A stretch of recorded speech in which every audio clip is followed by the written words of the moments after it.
ഉൽപ്പത്തി അധ്യായം 47. ജോസഫ് ചെന്ന് ഫറവോയോട് വിവരിച്ചു, എൻ്റെ പിതാവും സഹോദരന്മാരും അവരുടെ ആടുമാടുകളും അവർക്കുള്ള സകലതും കാനാൻ ദേശത്ത് നിന്ന് എത്തിച്ചേർന്നിരിക്കുന്നു. അവരിതാ ഗോഷൻ ദേശത്തുണ്ട്. അവൻ തൻ്റെ സഹോദരന്മാർക്കിടയിൽ നിന്ന് 5 പേരെ തിരഞ്ഞെടുത്ത് അവരെ ഫറവോയുടെ മുമ്പിൽ കൊണ്ടുചെന്നു. അവൻ്റെ സഹോദരന്മാരോട് ഫറവോ ചോദിച്ചു, നിങ്ങളുടെ തൊഴിലുകൾ എന്തൊക്കെയാണ്? അവർ ഫറവോയോട് പറഞ്ഞു, അങ്ങയുടെ ദാസർ ഞങ്ങളെപ്പോലെ തന്നെ ഞങ്ങളുടെ പൂർവികരും മൃഗങ്ങളെ മേയ്ക്കുന്നവരാണ്. തുടർന്ന് അവർ പറഞ്ഞു, ഇവിടെ തൽക്കാലവാസത്തിനാണ് ഞങ്ങൾ വന്നിരിക്കുന്നത്.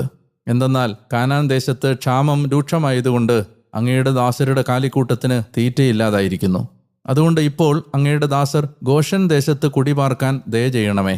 അപ്പോൾ ഫറവോ ജോസഫിനോട് ഇപ്രകാരം പറഞ്ഞു, നിന്റെ പിതാവും നിന്റെ സഹോദരന്മാരും നിന്റെ അടുത്തേക്ക് വന്നിരിക്കുകയാണല്ലോ.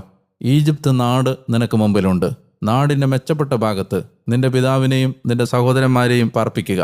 അവർ ഗോഷൻ ദേശത്ത് താമസിക്കട്ടെ. അവരിൽ കാര്യശേഷിയുള്ള